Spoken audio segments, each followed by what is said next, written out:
Hello नमस्कार, राम राम प्यारे साथियों, कैसे हो आप सभी लोग। उम्मीद आप सभी लोग अच्छे होंगे। तो देखिए, आज हम डिस्कस करेंगे रीट के बारे में, है ना, राजस्थान टेट के बारे में। तो देखिए, जैसा कि आप लोगों को पता है कि रीट के एग्जाम फिल होने स्टार्ट हो गए हैं। तो जिन बच्चों ने अभी अभी तक फिल नहीं किया वो जाकर फिल कर ले। देखिए, फॉर्म फिलिंग की जो डेट है ना, 16 तारीख से आपके स्टार्ट हो गए, 16 दिसंबर से, और 15 जनवरी तक आपके फॉर्म फिल होंगे। ठीक है। अच्छा, यहाँ पर मैं एक बात बता दूं, जो आपके अदर स्टेट के बच्चे हैं ना, वो भी प्लीज ध्यान दें, वो भी इस फॉर्म को जरूर फिल कर लें, क्योंकि इसके बाद है ना बहुत सारी वैकेंसी है राजस्थान में। 84,000 84,000 वैकेंसीज है। ठीक है। तो आप लोगों को भी फॉर्म जरूर फिल करना चाहिए जो अदर स्टेट के हैं। ठीक है। और मैं डिस्कस करूंगी कि क्या है, कोई अलग एग्जाम नहीं है। जैसे आप बाकी सब टेस्ट का करते हो ना, बाकी जितने भी टेट हैं उनका आप एग्जाम देते हो ना, वैसे ही ये वाला भी टेट है। कोई अलग से आपको इसमें पढ़ने की जरूरत नहीं पड़ेगी। ठीक है। लेकिन इससे क्या हो जाएगा, अगर आप रीट का फॉर्म फिल करोगे तो आपके पास एक अपॉर्चुनिटी हो जाएगी कि आप क्या है, राजस्थान में भी टीचर बन सकते हैं। ठीक है। जैसे मान लीजिए, मैं अगर हरियाणा की बात करूं तो हरियाणा में क्या है, बिल्कुल घर के पास थोड़ी ना हमें स्कूल मिलेगा। ठीक है। पिछली बार भी आपने देखा होगा, जो हरियाणा में टीचर लगे थे, जो लग रखे हैं, उन्हें पता होगा कि कितनी कितनी दूर उनके क्या स्कूल दे रखे थे, है ना। 4 घंटे जाने के, 4 घंटे आने के, है ना। तो हरियाणा में भी स्कूल अलग अलग दे देते हैं, दूर दूर दे देते हैं। सेंटर की अगर आप जॉब करो केंद्रीय विद्यालय की, वो भी आपके दूर दूर सेंटर पड़ते हैं। ठीक है। तो उससे तो अच्छा है कि जैसे हरियाणा के हैं, दिल्ली के हैं, यूपी के हैं, वो आप राजस्थान में भी ट्राई करो। कम से कम ये है, छुट्टियां इतनी सारी होती हैं, सैटरडे संडे ऑफ होता है। बच्चे क्या करते हैं, फ्राइडे को आते हैं और क्या है, संडे को शाम को वापस चले जाते हैं। ठीक है। तो इतना भी मुश्किल नहीं है। तो मैं यही कहूंगी, अगर अदर स्टेट के हैं वो वैलिड है, और वो भी इस फॉर्म को जरूर फिल कर दे, क्योंकि आगे बहुत सारी वैकेंसी है राजस्थान में। ठीक है। तो अब आते हैं अपने इसकी पूरी रीट की अपनी तैयारी पर आते हैं। देखिए, मैंने बता दिया फॉर्म फिल की डेट, मैंने बता दी कब से कब तक है। एडमिट कार्ड है आपके 19 फरवरी को आपको रिलीज हो जाएंगे। ठीक है। 19 फेब 2025 को आपको रिलीज हो जाएंगे एडमिट कार्ड। एग्जाम डेट भी आ चुकी है। ठीक है, इस पर ध्यान देना। 27 फरवरी है ना 2025 को क्या आपका एग्जाम है। अच्छा, इसमें ना नोटिस में ये लिखा हुआ है, अभी हाल फिलहाल तक तो 99.9% तो यही एग्जाम डेट है। लेकिन अगर कुछ ऐसा होता है कि मतलब बाकी एग्जाम को देखते हुए ये डेट क्या आगे पीछे हो सकती है, लेकिन अभी हाल फिलहाल यही है, बाकी यही रहने वाली है जहां तक मुझे लग रहा है। ठीक है। क्या है, 27 फरवरी 2025। ठीक है।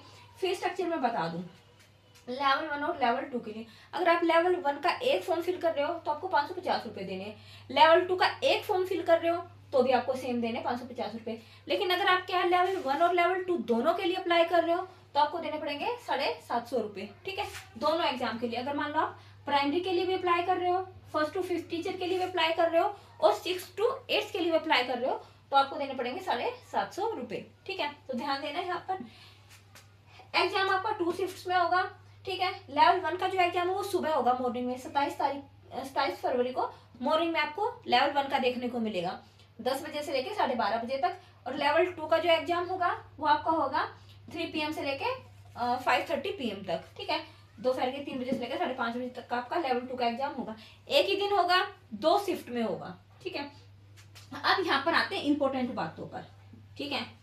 इंपॉर्टेंट बात, पासिंग मार्क्स आपको कितने चाहिए। देखिए, पहली बात तो पेपर होता कितने का है, सारे टेस्ट 150 मार्क्स के होते हैं। जो क्वालिफाइंग टेस्ट है ना, अभी हाल फिलहाल तक की मैं बात कर रही हूँ, सी टेट लगा लो, एच टेट लगा लो, ठीक है, या आप ये रीट लगा लो।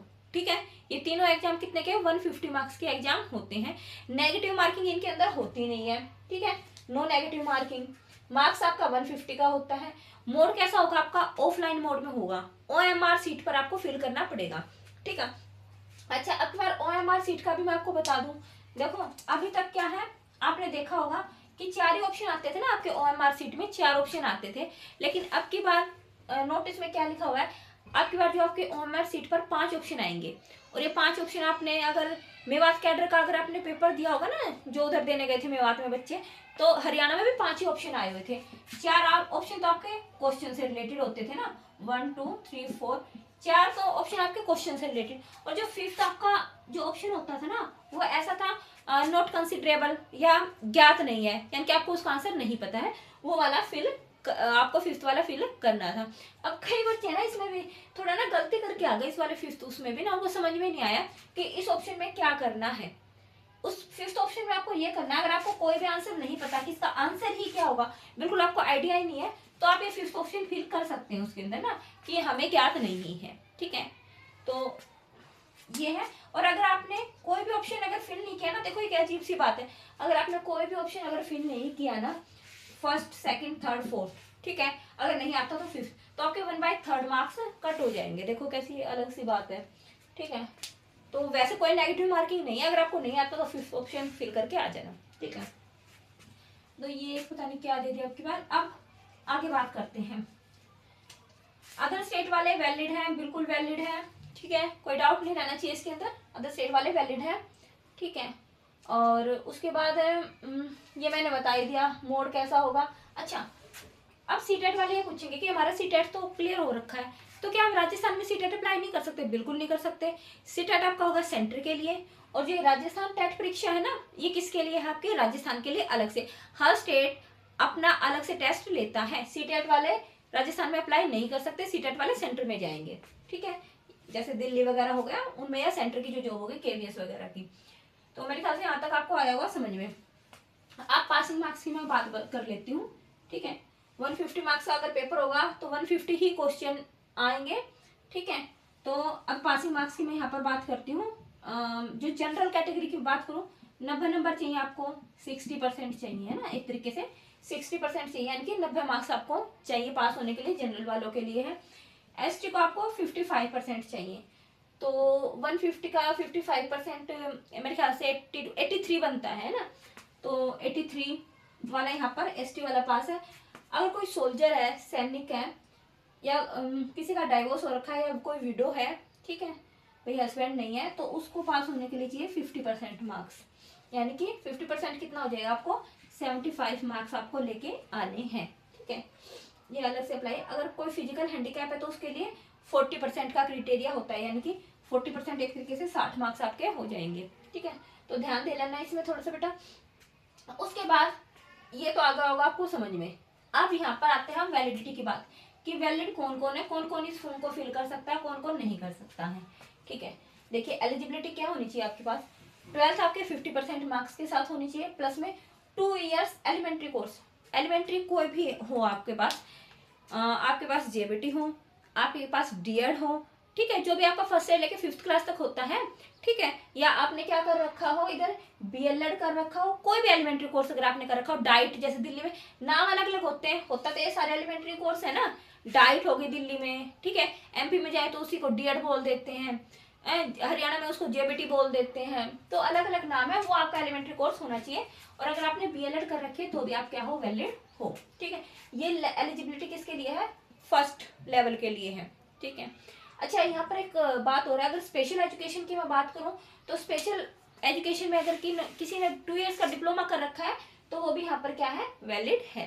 ठीक है, अब आते हैं अपने लेवल 2 पर।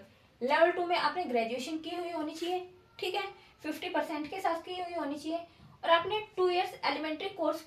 अच्छा देखिए, लेवल 2 में ग्रेजुएशन, यहाँ पर जो ये वाला ऑप्शन था ना, इसमें मार्क्स नहीं दे रखे थे।